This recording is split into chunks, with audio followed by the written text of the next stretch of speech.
Alô? Tem alguém aí? Será que vocês são como eu, que perdem o sono pensando no mercado cervejeiro? Por que as cervejarias seguem fazendo Reis e IPA tudo igual? Qual é o tamanho do mercado cervejeiro artesanal no Brasil? Quantas cervejarias ciganas tem no país? Dos estúdios da Pint Network, eu sou Ludmila Almeida, mais conhecida como Hipacondríaca, e o Surra de Lúpulo de hoje é Movimento Zero, moderação, mercado e o futuro do consumo. E aí eu percebi, né, que tem uma frase famosa que é: o álcool é a única droga que você precisa explicar por que não usa. Até o próprio dono do restaurante tem um medo de falar, cara, se eu colocar, eu vou tirar a venda do álcool. E eu não acho que tira a venda do álcool, eu acho que ela coloca num lugar do brinde diferente. Então, uma pessoa que brindava com a água, ela pode brindar com uma cerveja sem álcool, se ela tem uma opção, né? Então, eu acho que olhar o sem álcool como inclusão é uma coisa que eu falo bastante dentro do movimento, mas eu sinto que tinha uma coisa muito velada, né, do quanto a mulher fica vulnerável. Então, em eventos que tem muito álcool, as mulheres, infelizmente, elas sofrem muito mais com tudo isso, né, com todo esse contexto. Então, eu percebia muitas normalizações. Minha convidada para esse papo é Mariana Guterres, criadora de conteúdo e idealizadora do perfil Movimento Zero. Antes disso, ela atuou por mais de 13 anos como executiva de contas no mercado de bebidas e hoje provoca reflexões importantes sobre como nos relacionamos com o consumo de álcool. Quinta-feira, 16 de abril de 2026.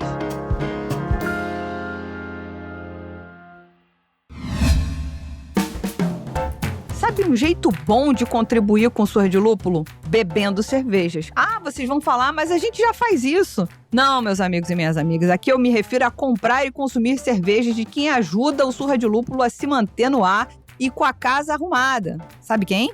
A Stannis, que não só produz rótulos incríveis de altíssima qualidade, mas vão além. Proporcionam experiências completas com seus bares próprios e um e-commerce que entrega a cerveja em todo o Brasil. E o melhor, quem está nos ouvindo pode aproveitar o cupom SDL12 para garantir 12% de desconto em qualquer produto no site da Stannis.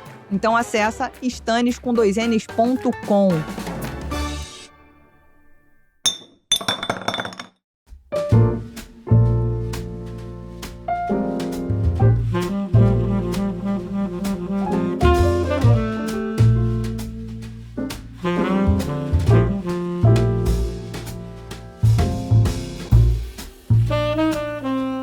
Mari, por favor, se apresenta para os nossos ouvintes conhecerem você e a sua voz, por favor. Oi, Lud, obrigada pelo convite em primeiro lugar. Eu brinco que eu sou do vinho para a água, sabe?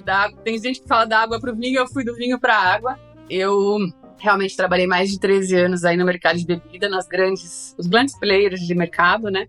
Sempre com vinho, mas eu brinco que a minha bebida social sempre foi cerveja, porque eu sempre tive aquele momento de você estar num momento de descontração com a galera, e eu não queria ficar escolhendo vinho, eu não queria ficar falando sobre vinho, eu bebia sempre minha cerveja. Então eu sempre fui uma cervejeira que trabalhou com vinhos. Então, explicar um pouco disso, e nasceu de uma transformação pessoal, e que eu criei o Movimento Zero, até mesmo como um desabafo no começo. Não foi uma coisa tão planejada e tão programada, mas hoje é um projeto que me move, hoje é um projeto que eu gosto muito de falar sobre o assunto. Perfeito. Bom, gente, se você gosta do conteúdo que a gente cria aqui no Surra de Lúpulo, a única solução que eu tenho para você, para que os conteúdos continuem e que a gente siga independente, é você virar um mecenas do Surra de Lúpulo e entrar no apoia.se/Surra de Lúpulo. Outra forma de ajudar é compartilhando o link desse episódio com quem precisa ouvir mais sobre esse papo e tantos outros que a gente já conversou aqui. E também avaliar o Surra de Lúpulo na sua plataforma de streaming preferida. 5 estrelinhas ajudam muito as plataformas a entenderem que a gente é relevante para você e apresenta o nosso conteúdo para outros ouvintes. Olha que maravilha.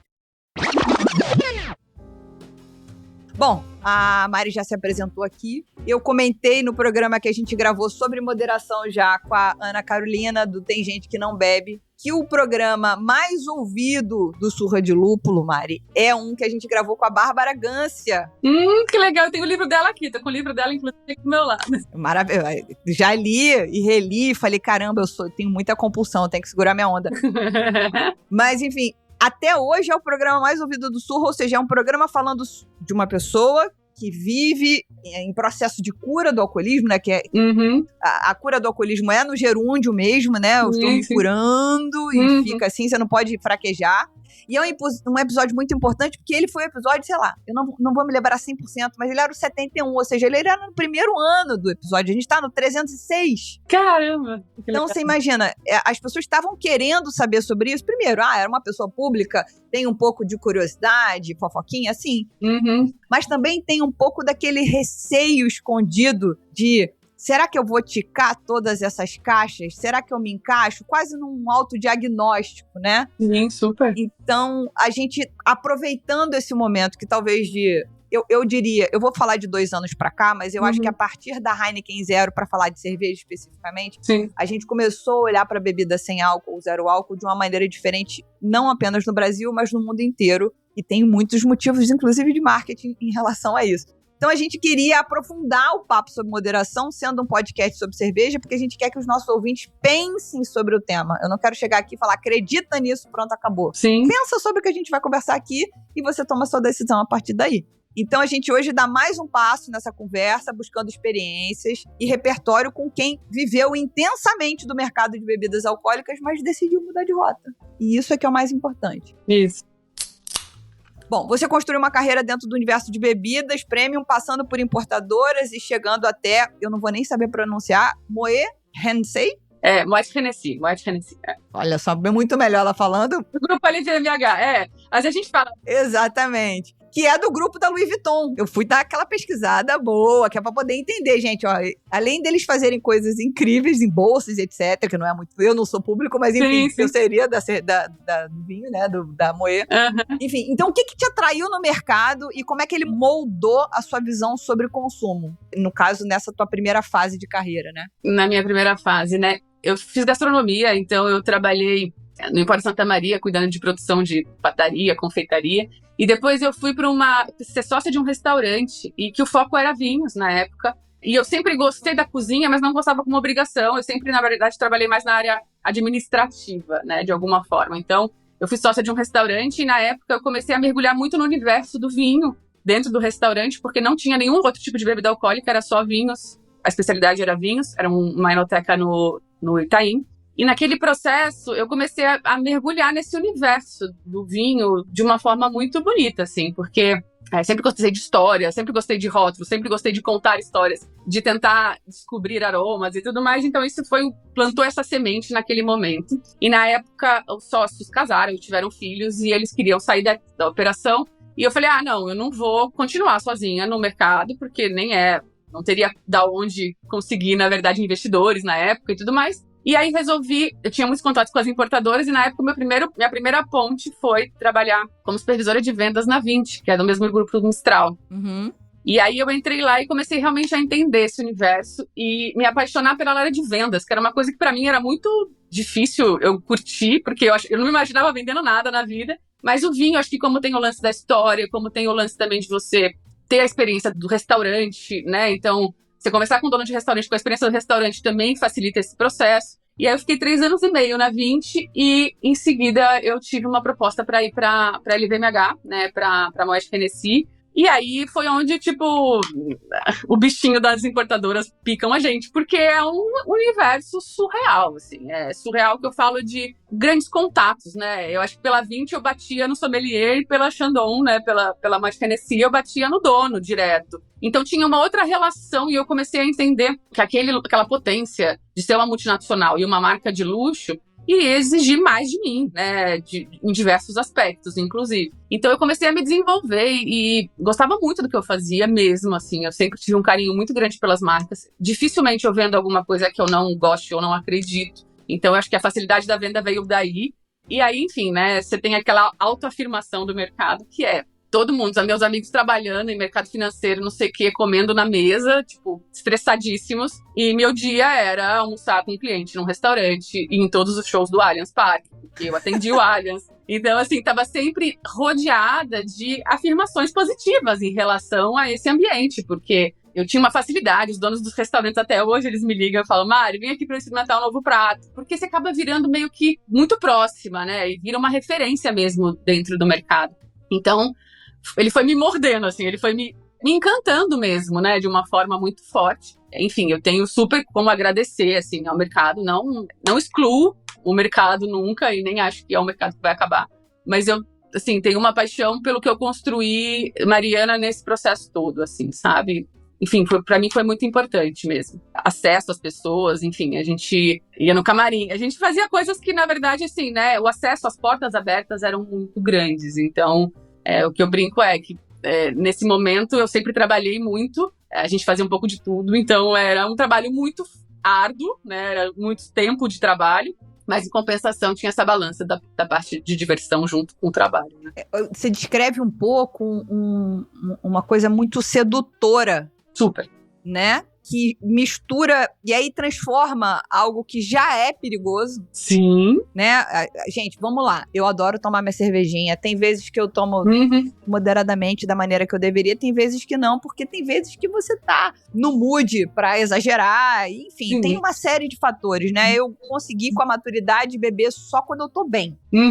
Né? Porque ainda tem a fase da juventude que você bebe, tô feliz, eu bebo, tô triste, eu bebo, ganhei dinheiro, eu bebo, perdi dinheiro, eu bebo. É isso. Eu consegui, na maturidade, falar assim, cara, não tô legal pra beber hoje, eu quero associar o álcool a uma coisa positiva. E você viveu isso do tipo, é muito sedutor. Você tem acesso aos melhores shows, aos camarins, aos melhores restaurantes, às festas e tal, e no final você tá... Eu imagino que você devia estar numa roda viva de consumir álcool em qualquer ocasião. Qualquer ocasião.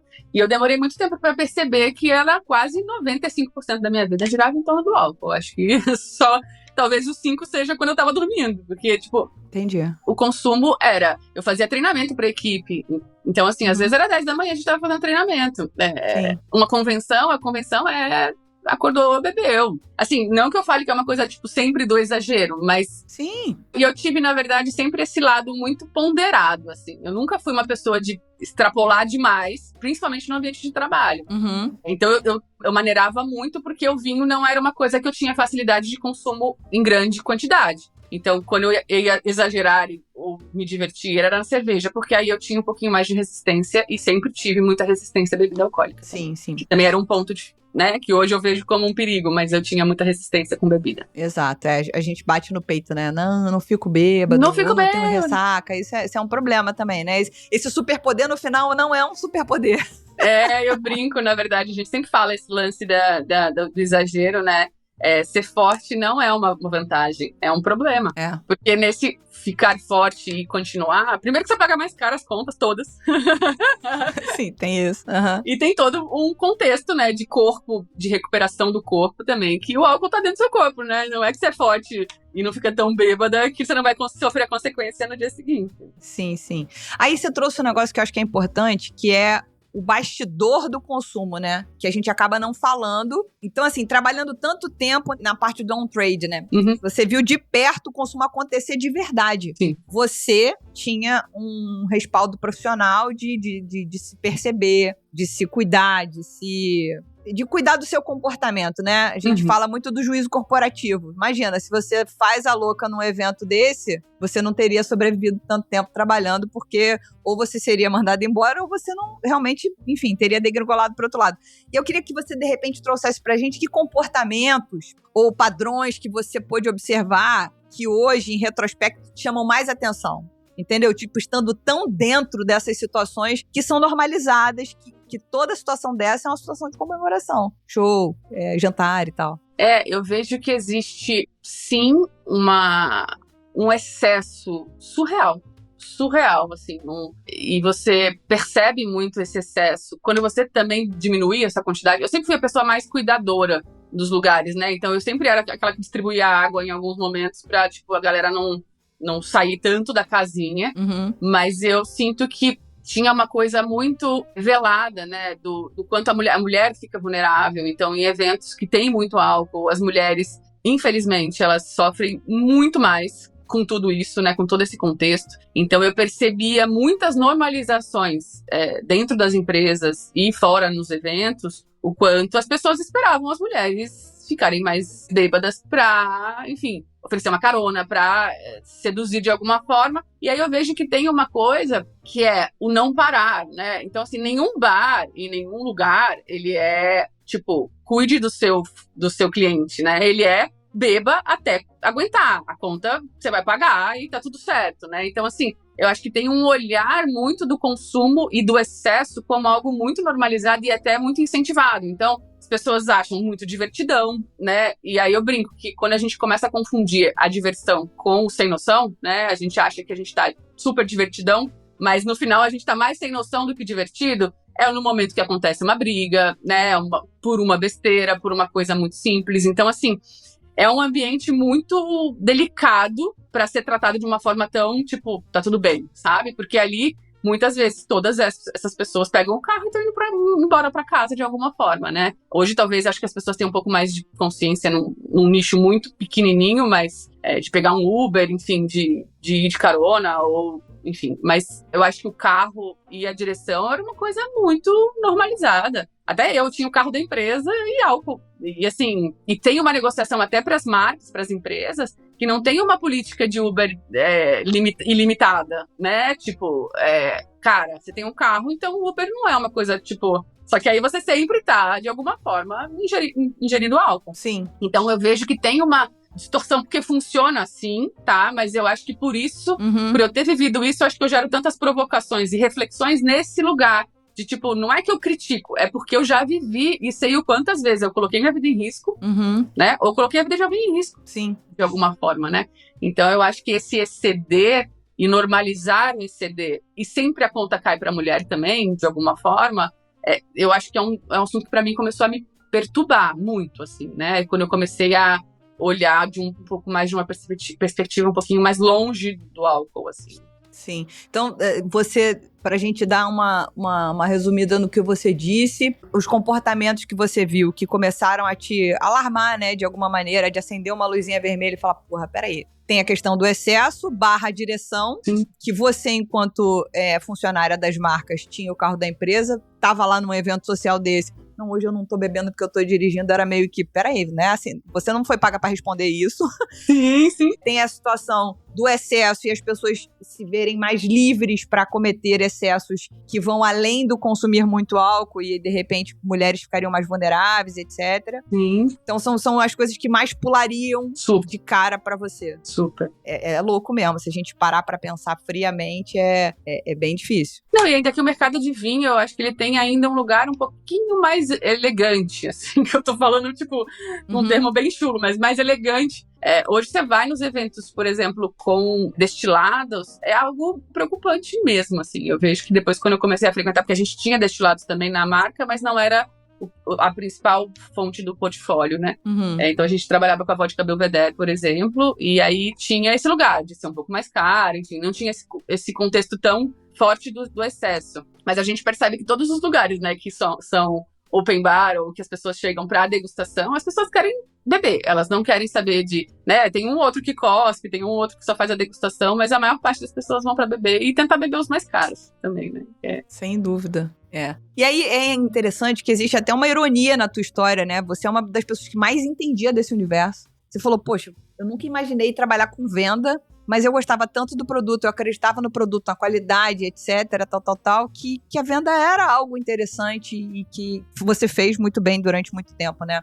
Quando é que a sua relação pessoal com o álcool começou a mudar? Porque nunca é um clique, você começou a perceber esses comportamentos que você citou, e aí quando é que ela começou a mudar? E se esse conhecimento te ajudou ou tornou mais difícil essa saída? Do tipo, cara, será que eu tô desperdiçando um talento aqui? Ou como é que eu vou rearrumar, né? Que é uma transição de carreira. Super. Queira ou não, é uma transição de carreira. Como é que foi esse momento, né?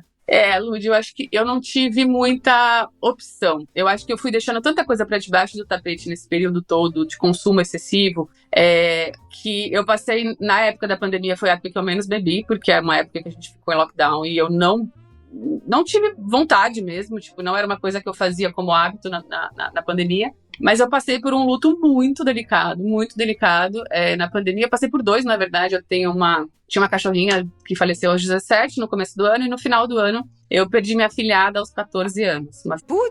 Uma filha de uma amiga minha de infância. E aí, enfim, foi uma morte trágica, foi uma confusão muito gigante. E aí eu fiquei afastada do trabalho por um tempo. Eu mesmo me afastei na época, porque eu falei, cara, eu preciso colocar minha cabeça mais ou menos no lugar.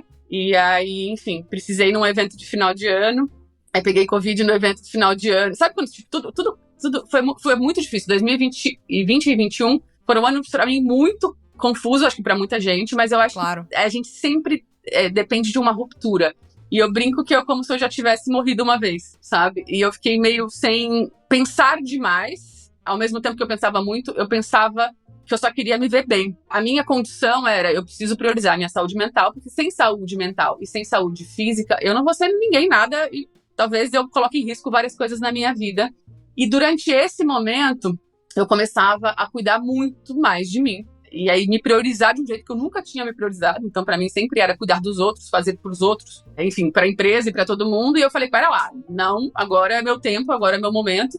E foi de uma ruptura muito de dor mesmo. Então, eu comecei a melhorar pontos na minha vida. Então, eu comecei a melhorar alimentação, exercício físico, a meditação, graças ao meu bom Deus, entrou na minha vida nesse período, melhorar a qualidade de sono. Então eu comecei a ir trecho por trecho, não é fácil, não é tipo de uma hora para outra, foi coisinhas que eu fui tipo refinando, né, como se fosse um rádio, né, tipo tentando colocar numa sintonia um pouco melhor de cada área da minha vida que tava tudo bagunçado. Então eu dormia mal, eu tinha piriri constante, né, eu tava sempre com uma sensação de culpa e vergonha muito grande que me acompanhava com as ressacas.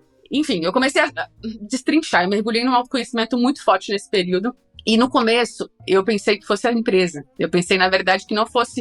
Eu não cheguei à conclusão do álcool tão rápida. Eu comecei a falar, tipo, eu tô me incomodando com a empresa, porque eu comecei a diminuir o consumo e as pessoas querem que eu beba, né? Tipo assim, existe uma cobrança meio velada, mas uma cobrança de, tipo, você precisa, né? Como é que você vai vender sem beber? Como é que você não vai no evento X? Então, tipo assim, tinha lugar que eu não queria mais ir. Eu comecei a travar, sabe? De alguma forma. E eu com a ajuda de terapeuta, né? Mas, tipo... Eu falava, cara, não. Eu começava a falar não para as coisas de uma forma que era dentro de mim, sabe? Eu não era mais racional, era tipo, eu não vou fazer isso. Então, assim, eu comecei, na verdade, a buscar a transformação, a minha transformação nesse processo todo. E comecei a ver esse preconceito que existe por não beber também, né? Ou, além do mercado, dos próprios amigos, das pessoas que convivem com você e tudo mais. Bebe só um pouquinho. Você tá triste? Pô, bebe, vou te levar para um bar. Então, ninguém sabe muito bem esse lugar de como você ajuda o outro, né? Então, eu percebi que era, muitas vezes, um ambiente muito sozinho, solitário. Então, eu brindava com água com gás. Em vários eventos, tipo, quando eu comecei a mudar essa minha percepção. Porque toda vez que eu bebia, eu exagerava de alguma forma, porque era onde eu precisava descarregar a energia de uma carga, né, de um luto sendo vivido naquela transformação. E aí eu troquei de empresa, aí comecei a ver os mesmos comportamentos, as mesmas coisas, as mesmas pressões, e eu falei, cara, tem alguma coisa que eu não tô enxergando, que tá me fazendo levar para um lugar de quebrar um compromisso comigo. Tipo, se eu me coloquei como prioridade, eu não posso hoje, tipo, quebrar um pouco desse compromisso. E eu comecei. Lud, foi assim, foi difícil, mas foi uma coisa que quando eu comecei a chegar na conclusão de que o álcool era algo que ele me fazia voltar para lugares que eu não queria visitar mais, que eu não queria mais ir naquele lugar de acordar de ressaca, perder um domingo, acordar tarde, não dormir bem, ter piriri, enfim, várias coisas, comportamentos distorcidos, relacionamentos distorcidos, enfim. Eu comecei a dar um basta em várias coisas e comecei a ficar um pouco mais reclusa, de alguma forma. E nessa minha transformação começou a nascer o Movimento Zero dentro da minha transformação, dentro da minha cabeça. Porque eu falava assim, gente, eu não vou conseguir fazer uma transição tão rápida, né? Porque imagina que 13 anos você só fazia isso, como é que você faz uma transição? Uhum. Então eu montei na época uma loja online de semi-joias, comecei a me testar ganhando em outras fontes de renda, entendendo como é que seria essa transição. Porque eu vejo que eu ainda estou em transição, na verdade, Sim. né? E nem é uma coisa que eu falo. Muitas das pessoas que falam sobre esse assunto, falam desse assunto como, eu vi que era tendência, estava vivendo algo parecido e juntei. Eu não pesquisei sobre a tendência, eu vivi essa transformação até descobrir que se eu tirasse o álcool, eu valorizava mais a minha vida e eu cuidava melhor de mim. Uhum. Foi nesse lugar que eu comecei a entender que o consumo consciente podia também ser esse lugar de escolha, né? De ter a sobriedade como estilo de vida. E aí eu comecei a bater mais nessa tecla e senti vontade de compartilhar. E aí começou a nascer o Movimento Zero, ainda trabalhando muito restritamente, mas ainda trabalhando no mercado de bebida alcoólica. Olha só que loucura, né, gente? Loucura. Isso é culpa do capitalismo, mas a gente nem vai entrar aí. Nem vai entrar. 7 horas de podcast. A gente nem vai entrar aí, porque, enfim, não é essa a proposta aqui. Mas eu acho que é importante você ter colocado bem no começo da sua fala dessa resposta que 2020 e 2021 não foram anos simples para você e para o mundo inteiro, e cada um com seus motivos. E você, ao contrário de muita gente, bebeu menos na pandemia. Aí você bebeu menos porque o seu trabalho estava diretamente impactado porque estava todo mundo em lockdown. Quando as pessoas, entre aspas, que não trabalhavam com bebida, beberam mais porque elas estavam tentando descobrir como era conviver com a sua esposa, seu marido, dentro de casa 24 horas por dia, como é que era trabalhar, né? Tipo, eu conheço milhões de pessoas e eu fui uma das pessoas que mudei de casa durante a pandemia, porque eu adorava a minha casa, mas eu falei, eu não adoro minha casa 24 horas por dia, eu adorava a minha casa na condição de sair de casa para trabalhar às 8, voltar às 19, dormir, passar final de semana aqui. Agora, enfim, a pandemia escancarou pra gente muita coisa e óbvio que muita gente também escolheu se entorpecer com várias coisas, bebida, outros remédios e etc. Uma infinidade. Exatamente. E aí, eu acho que esse momento pra você, que acabou sendo um momento de, eu vou chamar de sobriedade, mas não no sentido alcoólico, mas também foi, mas de centralização, de olhar só pra você. Foi esse primeiro momento de você falar, cara, peraí, eu tô olhando só pra mim, eu não tô fazendo nada disso, porque eu não posso, né? Meu trabalho tá fora de prática, digamos assim, e aí os lutos e etc. Isso tudo fez essa movimentação na sua cabeça. Eu só posso imaginar que isso deva ter sido, assim, extremamente difícil. A pergunta que me vem agora é, você hoje é uma pessoa abstêmia, você não bebe mais em nenhuma circunstância, tipo, não, eu não bebo, por isso você chama o teu projeto é Movimento Zero, ou não, você ocasionalmente bebe alguma coisa ou prefere uma bebida de teor alcoólico mais baixo ou uma bebida sem álcool, que a bebida sem álcool, ela é um jeito de socializar, né? Então, por exemplo, eu tô fazendo um momento 90 dias sem beber, porque eu acho importante, porque eu trabalho com álcool, acho que é legal me testar e tal, não sei o quê. Mas se eu tiver num restaurante e eu quiser, tomo uma Heineken Zero, uma Corona Zero. É um jeito, eu tô com uma cerveja na mão. Tem aquela coisa, o copinho Playmobil, né? A mãozinha Playmobil. Tô segurando alguma coisa aqui, enquanto tá todo mundo segurando o seu próprio drink. Então eu acho que faz diferença também. Como é que é a vida da Mari agora em relação ao álcool? Eu decidi como escolha de vida mesmo. Eu tenho álcool em casa, eu, enfim, frequento lugares, não todos os lugares que eu frequentava, mas lugares parecidos. As bebidas sem álcool me fizeram muito enxergar esse lugar da socialização e de não precisar do álcool, né, de alguma forma. Então, eu percebo que eu encontrei nele um lugar de tipo, cara, eu consigo fazer essa transição de uma maneira mais suave.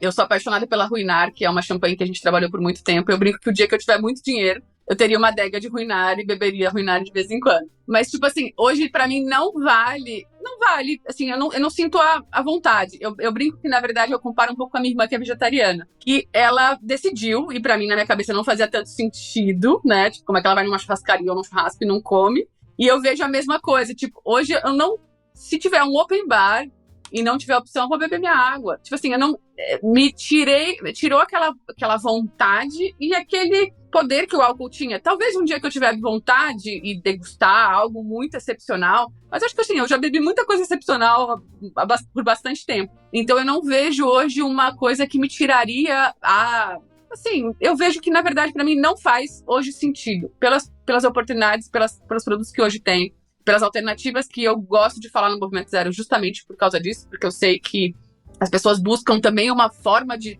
passar por isso de uma forma mais leve. Eu não me coloco muito rótulo, né? Eu não me falo, tipo, não falo que nunca mais vou beber. Mas eu acho que, na verdade, hoje, pra mim, ele se tornou tão, sabe, tão indispensável. Pra mim, não tão indispensável, não tão banal, que pra mim não é uma coisa que me faz brilhar os olhos, assim. Nem por um produto muito caro, nem por um produto muito diferente. Não teria algo que me fizesse. Talvez numa viagem, num lugar, numa experiência.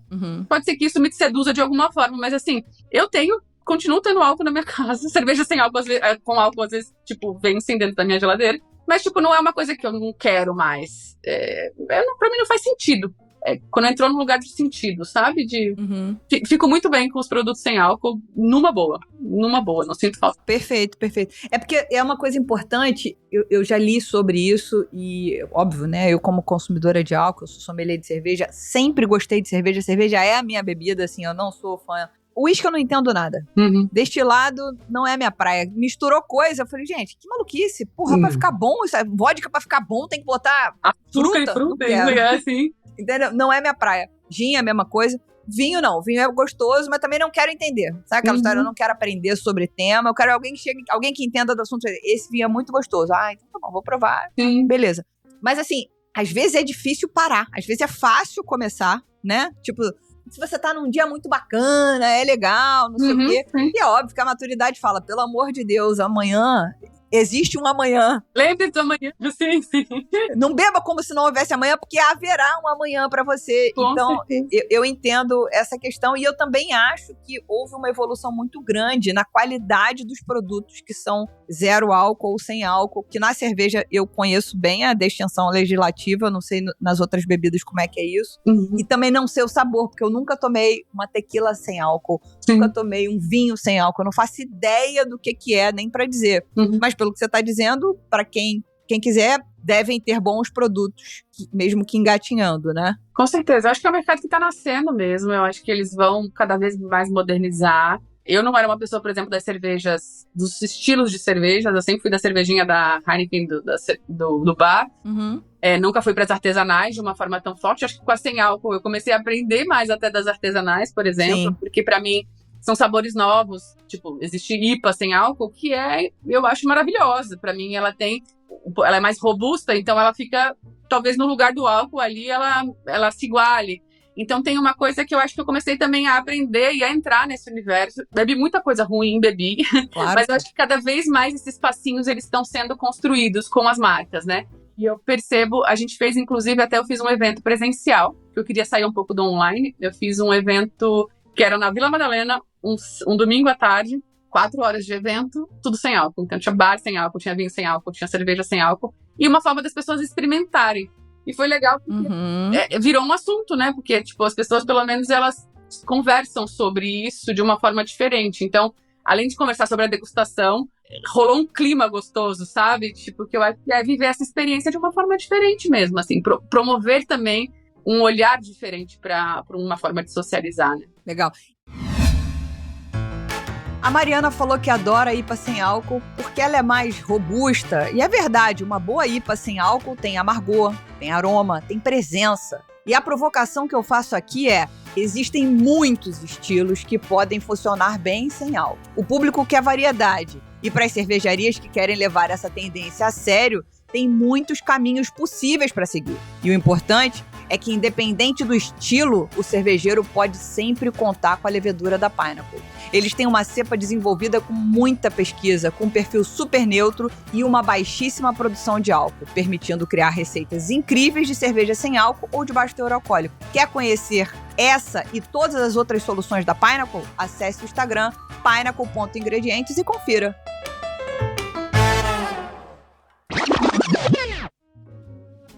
E aí eu acho que é legal você trouxe isso de falar do evento. Eu fiquei sabendo, claro, do evento. Inclusive tinha uma cerveja sem álcool lá, a Lucy, Daniel, são incríveis, produzem ótimas cervejas.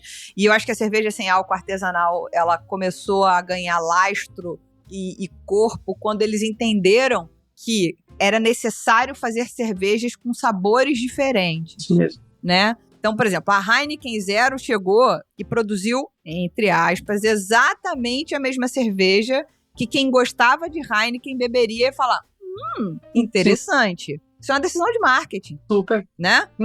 Quando a cerveja sem álcool, que não tem um referencial prévio de uma cerveja com álcool, que é amada pelo público, vai produzir uma cerveja só simples sem álcool, eles perdem muito. Muito. É melhor você beber uma Heineken, pô. Super. Agora, quando você vai e inventa uma sour, você enfia um café, você bota mais lúpulo, você bota, sei lá, uma fruta, você tá criando quase que uma outra bebida. Quase que uma outra bebida. Entendeu? Então, eu acho que na hora que a cerveja artesanal entendeu que esse é o caminho pra ela, com certeza, eu acho que existe um espaço, você não tá competindo pelo mesmo público, digamos assim. Mas aí você falou do seu evento, e quando a gente para de beber, qualquer momento, eu tô nessa fase 90 dias sem beber, assim, não, então quando é que você volta a beber? Eu falei, ó, acaba dia 26 de abril, então vamos marcar alguma coisa no começo de maio. Eu falei, gente, eu posso ir agora. Eu posso ir agora, eu performo igual, eu falo merda igual. Sim, também. Eu mostro meme igual e tal, não sei o quê. O peso social de não beber é meio punk, assim, né? Punk. Sobretudo se você continua convivendo. Óbvio que muda um pouco o grupo também. Muda. Não tem jeito, né? Na sua experiência, o que foi mais difícil? Foi o hábito em si, do tipo, a mãozinha do Playmobil, estar com um copo na mão? Ou foi o entorno social, né? Tipo, como as pessoas reagem. Porque eu fico com aquela sensação de quando você fala eu não tô bebendo, é como se eu não existisse mais e aqui na minha cabeça fosse um espelho, a pessoa se olha e fala, porra, como me incomoda essa pessoa não tá bebendo? Super. Porque eu tô. Que loucura. É uma loucura. Eu já tinha sofrido preconceito por várias coisas na vida, mas por não beber, foi a primeira vez e eu fiquei chocada. Eu falei, como assim? Tipo, você tá se incomodando por eu não beber? Tipo assim, e aí eu percebi, né, que tem uma frase famosa que o álcool é a única droga que você precisa explicar por que não usa. Tipo, é surreal. Você fica num lugar de, tipo, como se você tivesse errado, sabe? É super estranho, assim. Então isso pra mim deu um clique na época, mas eu acho que pra mim eu tava tão preocupada com a minha transição de carreira que pra mim, tipo assim, se a pessoa falasse, é isso aí, tá, sei lá, tô tomando um remédio, tô dirigindo. Aí às vezes eu metia tô dirigindo, a pessoa ficava mais desnorteada ainda, porque, tipo, enfim, aí você vai aprendendo com o tempo o quanto isso, sei lá, você vai arrumando essas brechas pra você poder sair desses lugares, né? E tem gente que fica muito chata de perturbar muito, a pessoa que a gente diminui o encontro de vez em quando, dá risada, tá tudo bem. Mas eu acho que depois que o Movimento Zero nasceu, que eu brinco que na verdade nem foi uma transição de carreira. Eu escutei um termo que é uma evolução de carreira, que é quando você pega algo que você é boa e você transforma ela e você continua boa, só que de uma forma transformada. Então, assim, eu vejo, na verdade, muito esse lugar que você falou, até das marcas, não serem tão... As pequenas, elas não precisam ser tão competitivas, elas deviam ser mais cooperativas, e que eu acho que o Movimento Zero até teve esse discurso no dia do encontro, porque as marcas, os donos estavam lá, e eu falei, cara, galera, se todo mundo, cada um, atacar para um lado, não vai dar muito certo, né? Tipo, as grandes, elas são grandes, elas falam pro restaurante, você vai ter que ter, e tem que ter, não tem outra solução. E eu vou te dar o consumidor. Mas para uma sem álcool, para uma da marca que está nascendo, ela ainda é muito pequenininha. Então eu falo muito isso, eu falo, cara, esse mercado, se ele nascer como cooperação e não como competição, ele pode ir muito mais longe. Então eu aposto muito nisso e vejo a comunidade do Movimento Zero sendo criada de uma forma muito engraçada até, tipo, porque, enfim, eu não patrocino nem nada, e em um ano eu tenho 22 mil seguidores. E pra mim é um negócio, tipo, que as pessoas falam, mas Mari, quantas pessoas tem no Movimento Zero? Aí eu brinco que é Deus, eu, a minha cachorra, que eu falo que é a CEO da empresa, e as 22 mil pessoas que estão no movimento, porque elas me ajudam a criar esse movimento. Não me cria um movimento, ninguém cria um movimento sozinha, né? Então, tipo, e eu nem tenho a pretensão de ser o único movimento e nem nada. Mas eu acho que surgiu dessa transformação, faz sentido pra muita gente, porque o álcool esbarra na vida de todos nós. De formas mais leves, de formas mais divertidas e de formas mais caóticas, né? Então, de formas de dependência, de familiares com pessoas com dependência, enfim, que é um universo muito gigante, né? Sem dúvida. Então, eu acho que a gente conseguiu uma comunicação interessante, porque eu não sou a pessoa que chego, não, faça, não. Eu sempre gosto muito da autonomia, busque a sua autonomia, busque o que faz sentido pra você. E aí eu brinco que são os multiplicadores, que as pessoas que começam a diminuir o consumo, pelo menos elas conseguem também ter vários benefícios, e nisso começam a falar mais também sobre o assunto. Então, sim, o que você tá falando eu acho chato quem catequiza sobre qualquer tema. Qualquer tema. Tá?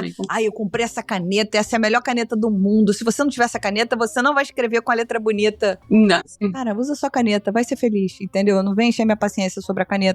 Super. Assim como diminuiu. Gente, olha só, inclusive no meu perfil, eu falo, gente, eu vou ficar 90 dias sem beber. Mas como é que você vai ficar 90 dias sem beber, trabalhando com cerveja? Eu falei, eu sou organizada?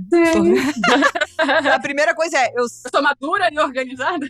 Eu sou organizada. E tem as outras questões que é isso, eu acho que tem esse incômodo que a gente gera e ao mesmo tempo eu falo, não faço o que eu tô fazendo. Não precisa. Pra eu fazer o que eu tô fazendo, eu bati mó papão na terapia, eu conversei comigo, eu fui enxergar o que eu achava que eu devia fazer, sabe? Então as pessoas também não...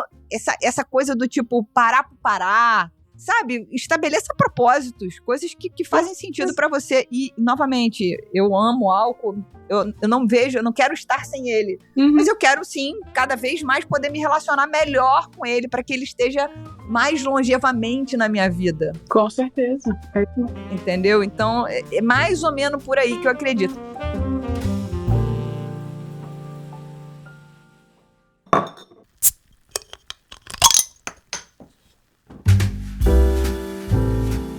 Aí você saiu dessa carreira consolidada que a gente falou, começou o Movimento Zero numas do tipo, eu tô querendo saber mais, porque quando a gente quer conteúdo sobre um assunto, a gente também tá estudando sobre ele.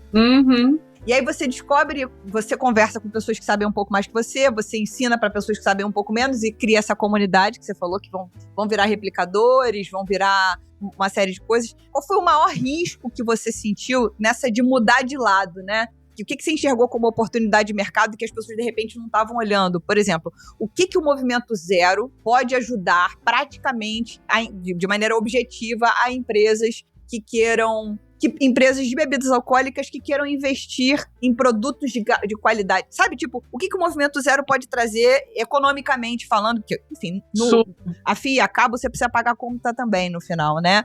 E você fala assim, ó, eu escolhi pagar conta com uma coisa que não me faz mal. Sim. E que eu gosto. Então, tá, o que o Movimento Zero consegue fazer, se a palavra for essa, de consultoria para essas empresas de álcool que querem alcançar esse novo consumidor? Eu acredito, Lud, assim, eu brinquei que eu queimei meus barcos, né? Então, tipo, as pessoas no mercado falam, Mari, eu tive que falar não para várias propostas muito difíceis. Então, para mim, acho que foi a época mais tensa desse período todo, porque eu acho que é isso, né? Eu queimei os barcos, as pessoas falam, Mari, preferia que você fosse para um concorrente, né? Brincando comigo. Mas eu sinto que o Movimento Zero, ele tá indo para um lugar muito de curadoria. O produto sem álcool, ele é um produto que você tem muita história para contar e tem pouquíssimas informações, né? Então as pessoas têm muitas dúvidas sobre o mercado sem álcool, inclusive que a cerveja sem álcool congela, que não é para armazenar no mesmo lugar, o jeito que você conserva até um vinho. É um universo que parece a mesma coisa, mas não é a mesma coisa. Então, os estilos de consumidores, eles são diferentes. Então, eu percebo, na verdade, que hoje o Movimento Zero, ele tá sendo muito procurado para essa parte de curadoria, até para os restaurantes saberem, porque todos eles penaram um pouco ano passado com o metanol, né, com a história do metanol, que... Verdade, mega bem lembrado. Bloqueou uma parte da receita deles por muito tempo. Muitos deles não tinham um drink sem álcool, então... Isso deixa o restaurante de uma forma preocupada. Ou como comunico isso, porque eu vejo muitas coisas, por exemplo, as grandes marcas, elas conseguem colocar o produto na loja, né? No restaurante, na loja e tudo mais. Só que eles tratam da mesma forma. Então, assim, não existe um treinamento, não existe o aviso que congela, não existe um lugar de você olhar para o estoque. Então, os restaurantes, na verdade, muitos nem colocam na carta. Você vai no restaurante, ele fala, não, deixa eu dar uma olhada. Porque sempre tem no estoque, mas nunca tá na carta. Então, é uma transformação que, às vezes, todo mundo precisa entender que é um negócio que ele vai junto com o álcool. Ele não vai para roubar o álcool. Ele vai como um restaurante que antes não tinha um prato vegetariano e hoje todos têm. Perfeito. Eu acho que ele vai para esse mesmo lugar. Então, assim, eu vejo que o Movimento Zero, ele tem a curadoria, que é experimentar todos os produtos e saber o que dá para colocar ou não. Então, hoje já existem vinhos que você pode colocar numa carta sem álcool, que são bons, que são justos. Mas aí também não dá para colocar 2 vezes e colocar um vinho de R$300 dentro de uma carta, um vinho sem álcool. Então, tem todo um olhar que eu acho que, por experiência eu tenho, que eu percebo que tem esse gap muito grande em as pessoas querem colocar, mas ninguém sabe como, o quê. Ou eles têm aquele medo, até o próprio dono do restaurante tem um medo de falar, cara, se eu colocar, eu vou tirar a venda do álcool. E eu não acho que tira a venda do álcool, eu acho que ela coloca num lugar do brinde diferente. Então, uma pessoa que brindava com a água, ela pode brindar com uma cerveja sem álcool, se ela tem uma opção, né? Então, eu acho que olhar o sem álcool como inclusão é uma coisa que eu falo bastante dentro do movimento, porque é uma forma diferente e eu acho que já é um caminho sem volta. Tipo, não é um caminho que é só uma modinha, um Aperol Spritz, que foi uma moda por muito tempo. Não é uma moda. Eu acho que é uma coisa que vai ser construída, talvez com outros nomes, talvez com uma outra forma de colocar numa carta. Então, eu fico muito chateada. Às vezes eu vou em evento, grandes shows, e não tem uma opção. Não tem nem água com gás. Tem, tipo, água sem gás, energético, que não é uma coisa que eu gosto, que eu tomo, e bebida alcoólica. Sim. Então, assim, às vezes você fica sem a opção também, né? Então, assim, o olhar e a provocação é que olhe pra isso. Olhe sem álcool. Não com preconceito, mas olhe com seu álcool como uma oportunidade de outra receita, uma nova receita. Você falou um negócio que eu acho que é muito legal, quando você falou de show agora, e você trabalhou em grandes marcas, vai saber disso melhor do que eu, que é o tal do território da marca. Sim. Tipo, qual é o território que a Heineken Zero quer ocupar? Aí ela quer falar, eu tô falando da Heineken Zero, mas vamos fazer de conta da Ludmilla Zero.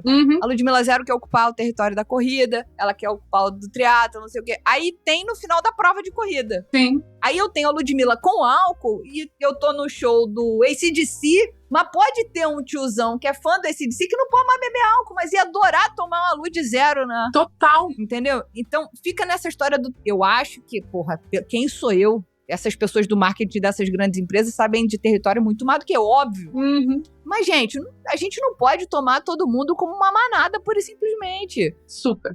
Teve uma entrevista que a gente fez com o dono de uma cervejaria sem álcool de Campinas, chamada Sim Cerveja, que foi a primeira sem álcool do Brasil. Primeira cervejaria 100% dedicada à cerveja sem álcool do Brasil.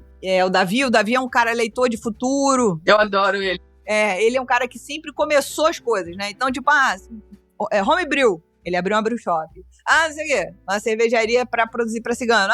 Cerveja sem álcool. Ele tá sempre num passinho adiante. Inovando. Sim. Exato. E ele chegou e falou assim, porra, ninguém tá pensando no evangélico, né? Aí você chega num restaurante, uma família de pessoas evangélicas, e aí descobre que tem um vinho gostoso, sem álcool. Elas poderiam consumir. Gastar, o ticket delas aumentaria em relação ao refrigerante, a uma água, a um suco. Muito. Entendeu? Então, é óbvio que aí você também precisa, entre aspas, ir para esse território. Divulgar para essas pessoas que esse produto existe e que elas podem alcançá-lo, né?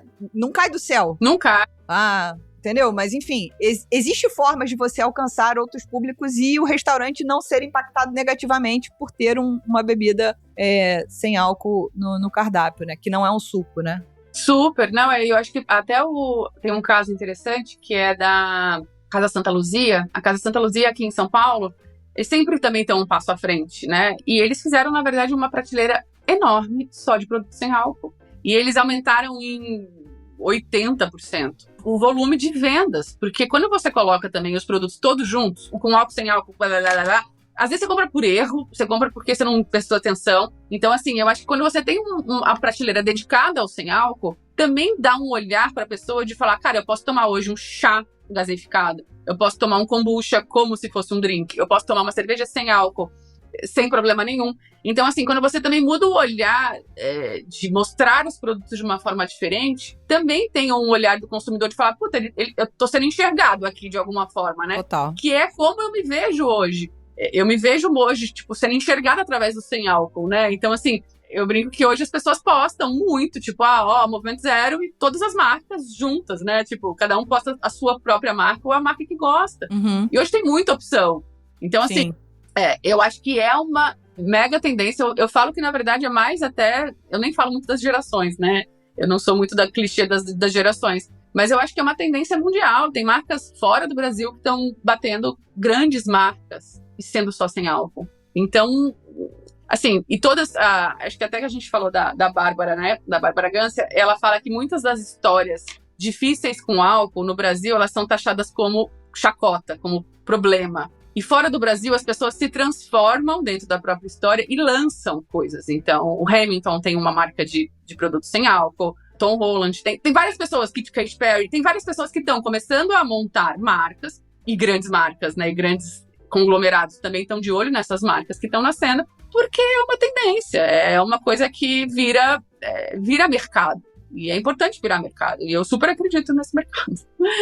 Essa era a próxima pergunta, nesse sentido de se é tendência ou se é oportunidade, porque às vezes tendência é uma coisa e oportunidade, elas podem andar juntas, né? Se tendência e oportunidade andarem juntas, ela tem, a demonstração é que ela dure um pouco mais. Quando é tendência, ela pode dar aquela curva lá de pico e depois ela, né? Ir embora. Mas, assim, você citou o Tom Holland com a Aberro, que ele disse que ele tinha problema, ele tinha dificuldade de parar e tal, não sei o que, ele achou que era importante lançar uma marca pra ele queria ter o mesmo prazer bebendo uma cerveja que não seriam aquelas simples e comuns. Tem o Hamilton com a tequila. Recente, a gente deu no nosso podcast Plantão Cervejeiro falando sobre o lançamento da cerveja sem álcool do George Clooney. Com os mesmos sócios, que era da tequila com álcool, que foi vendida para a Diageo em 2017. Hoje a Diageo está vendendo marcas, diminuindo repasse para acionista, porque fala assim, bom, eu preciso ficar com a Guinness, que é onde tá o meu ouro, talvez a Johnny Walker, e eu preciso pensar em outras coisas. Quando é que você vai pensar que hoje uma grandíssima do mercado vai comprar uma marca de tequila por $1 bilhão de dólares? Não vai. Não com álcool. Sim. Talvez uma sem álcool. Sim. Entendeu? E o que eu acho que o George Clooney quer fazer é isso, é acelerar pra vender caro depois. Com toda certeza. E tá tudo bem, nesse caso é meio que um oportunista que vê uma tendência e surfa essa onda. Né? Mas eu também acho que o mercado sem álcool é um negócio que vai mais a longo prazo. Eu percebo, na verdade, por exemplo, eu vejo que as pessoas que trabalham muito tempo com ou sem álcool acham que é só... tem gente muito descrente no mercado. Eu não acredito, eu acho que tem uma tendência muito forte mesmo, assim, né? As grandes estão super se mexendo com isso. A LVMH, né, a Moët Hennessy, acabou de pegar uma porcentagem de uma marca também lá na França, que é um espumante sem álcool. E eu achei genial, porque o brinde, né, de inauguração da marca e tudo mais, foi com uma das donas grávida. Então, ela faz o brinde grávida. Então, a foto do brinde é ela grávida. Então, enfim, tem vários mercados que acho que quando você olha pra isso, é isso. Sim. Se você consegue falar pra grávidas, que legal, né? Se você consegue atingir outros públicos, que é evangélicos, enfim, que cada um tem o seu lugar, é um mercado gigante, assim. É um mercado que eu acho que não tem muito essa ré. Eu brinco que, na verdade, acho que é o próximo lugar do cigarro. Eu acho que o cigarro, na verdade, ele nadou uma onda e surfou uma onda muito forte durante muito tempo, que eu acho que quem é muito novo, que escuta a gente, parece que a gente nós somos duas senhoras, mas existia as pessoas fumavam dentro do avião. Sim. Né? Para quem não sabe, dentro da escola, dentro da sala de aula, dentro do shopping, a qualquer lugar, em qualquer momento. Então, eu acho que, não que vai ser igual, mas eu acho que ele vai ser tratado não é só a única forma de socializar e se divertir. Eu acho que ele vai, talvez, perder esse protagonismo de ser o único como único. Sim. Então, eu acho que tem essa mudança de mindset, sim. Mas não acho que é um mercado que morre. Eu acho que é um mercado que os grandes ficam, talvez, nos fortes. Eu também acho que o mercado não morre. Uhum. Mas eu acho que deu uma acelerada, assim. Eu percebo pelo Movimento Zero, em um ano, a quantidade de marca que eu recebo para degustar, para experimentar, é algo assustador. Então, tipo, isotônico com gás, chás gaseificados com lúpulo, que aí é tipo uma tea-beer. Uhum. Enfim, né? Tem um universo. Sim. Que aí eu acho que não são todos que ficam, mas eu acho que muita gente tá fazendo coisa interessante. Sim. E aí você acha que a gente tá, pra gente falar um pouquinho de futuro do consumo, né? Você acha que a gente tá caminhando pra uma geração que bebe menos? Novamente, eu não tô dizendo que a geração Z bebe menos, porque a gente tinha que falar de várias camadas. Várias. De inclusive periferia. Periferia? Geração Z tá bebendo menos? Duvido, mas enfim, não é esse o papo aqui agora. Sim. Que bebe menos ou que apenas bebe diferente. E o que as marcas, bares e o mercado precisariam mudar, tipo, rápido pra não ficarem pra trás. Que é um pouco do que você falou agora do restaurante, que até tem uma bebida sem álcool, mas não tá na carta. As pessoas não sabem como colocar. Aonde eu coloco? Eu coloco no campo das cervejas? Eu coloco no campo das bebidas não alcoólicas? Eu coloco... Enfim, eu acho que é um mercado que está sendo construído mesmo. Então, eu acho que é uma coisa que, quanto mais a gente já tiver nomenclaturas para essas coisas, facilita. Ou como as pessoas acessam isso, né? Porque talvez se você olhe no sem álcool e aí encontre uma cerveja zero, talvez você peça. Mas talvez você não olhe a carta de cervejas para ver se tem ou não. Então, assim, eu acho que é muito desse lugar de aprendizagem e de... Coloca, experimenta. Eu acho que é muito olhar com um olhar de inclusão mesmo. Não é um olhar de, eu vou perder os meus consumidores de bebida alcoólica. Não, gente, eles não saem tão rápido, até porque não é uma coisa que tá tão no automático você não beber. Tá mais no automático você beber do que não beber. Sim, sim, sim, sim.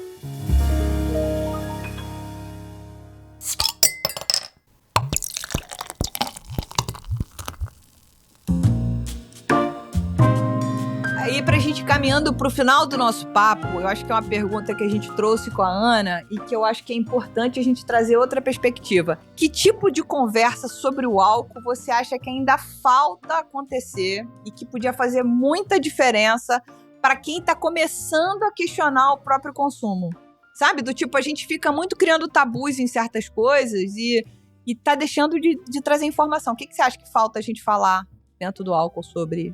Eu acho que a gente precisa, na verdade, diminuir o protagonismo do álcool só, assim. Eu acho que, na verdade, gerar uma reflexão de quanto ele ocupa, que espaços ele ocupa na sua vida. Porque é isso, assim, às vezes eu acho que ele tá ocupando um espaço que é um espaço de transformação, de autocuidado, de um olhar para a família, de um olhar diferente para a vida. E eu acho que, assim, a gente escuta há pouco tempo da dose, que não existe dose segura, né?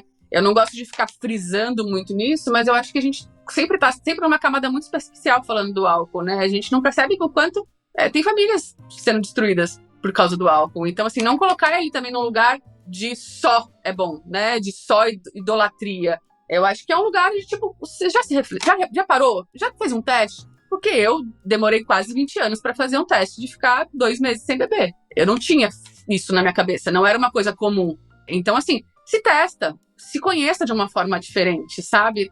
Fique um pouco de tempo, intercale, experimente uma cerveja sem álcool no lugar de uma com álcool, de vez em quando, ou num momento que você tem um compromisso importante no dia seguinte, né? Ou se você quer fazer uma prova de maratona, ou se você quer... Cada um tem os seus objetivos. Então, assim, através do seu objetivo, tente alternar, tente procurar novas alternativas para isso, sabe? Ele não é um lugar de tô ansioso, bebe, tô depressivo, bebe, a gente tá em todos os lugares colocando isso como a única solução, e não é a única solução. Inclusive, é uma das soluções mais difíceis, porque quando você tá num quadro depressivo e ansioso, a tendência é aumentar e não a diminuir.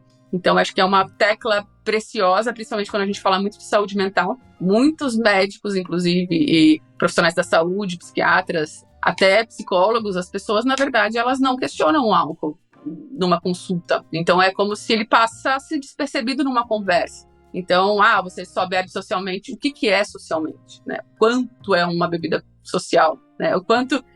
Cada um tem uma margem para falar de bebo socialmente, né? Então, assim, eu acho que até os profissionais da saúde hoje, eu vejo muitos deles seguindo o Movimento Zero por falta de informação, porque eles não têm essa informação, não. Eles veem a doença, né, ou algum tipo de transtorno, mas eles não englobam o álcool como algo que pode ser um depressor do sistema nervoso central e dar mais problema do que solução, né? Então, acho que é mais para olhar para isso, não é uma coisa de tipo, não tô aqui para, né, falar que só eu tenho razão ou que essa é a única forma. Eu acho que quando você encontra a sua forma, principalmente com maturidade, você começa a trazer maturidade para outras áreas da sua vida, né? Então, a maturidade para sua área profissional, para sua saúde física, para a saúde da sua família, de alguma forma, para um olhar diferente, né, para a vida. Eu acho que é nesse caminho que eu acho que as conversas com o álcool, eles não são tão...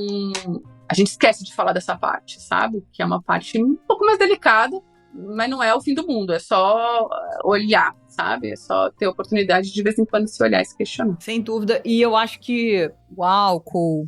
Bom, se a gente for pegar, né, naquela escala, o cigarro, o álcool... Agora, o cigarro eu vou falar tinha que sofrer o que sofreu mesmo. Passou por maus bocados depois de muita liberdade, e aí muitas restrições, né, para consumo, para propaganda. Acho que tudo absolutamente certo. Eu fui fumante por muito tempo, fumei 13 anos da minha vida, parei de fumar já tem 13 anos. Mas, se a gente for parar para pensar, a gente ainda não começou na discussão, por exemplo, do açúcar. Ou começou muito lentamente na discussão do açúcar. E o açúcar é uma droga absolutamente...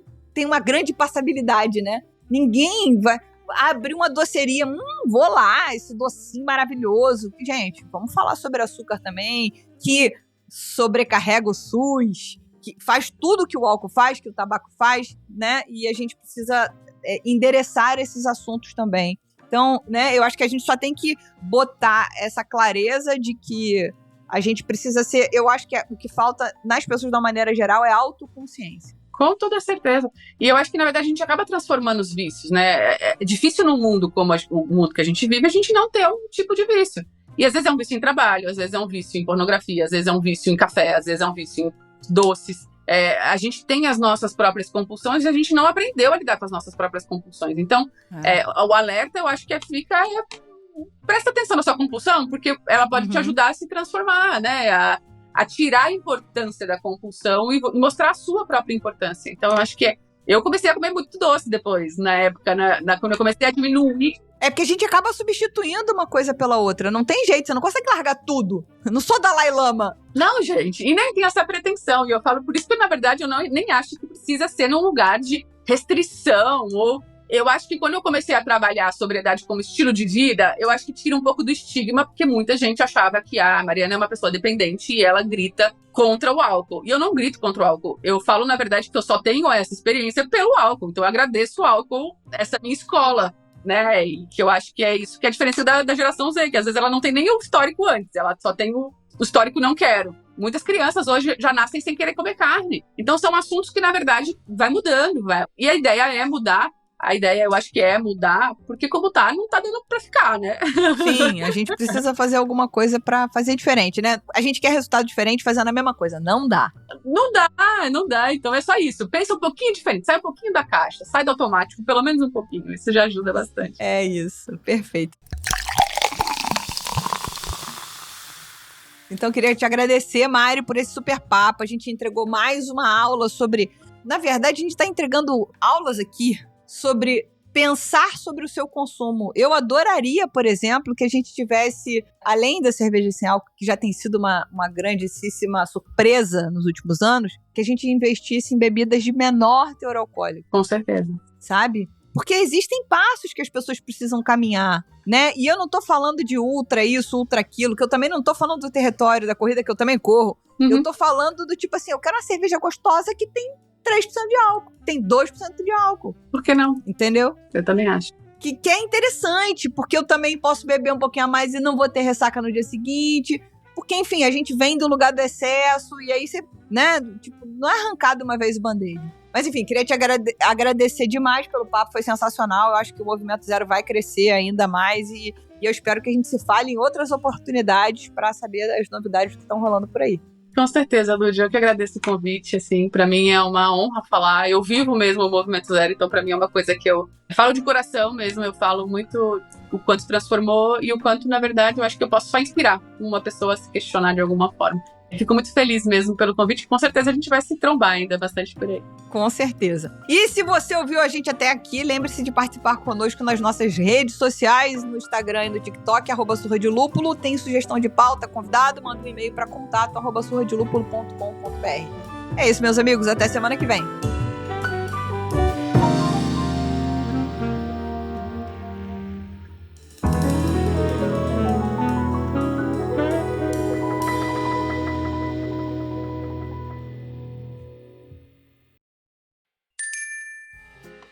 Este podcast é uma produção da Pint Network e está disponível no Spotify, no YouTube ou na sua plataforma de áudio preferida. Na nossa equipe, contamos com a colaboração de Henrique Boaventura, Ludmila Almeida e Maurício TK, sócios e apresentadores do podcast. Também fazem parte do time Gabriel Gurian, na apresentação e redação do blog, Rubens Reis, na edição, Hop Your Media, nas redes sociais e Laís Andrade, no design.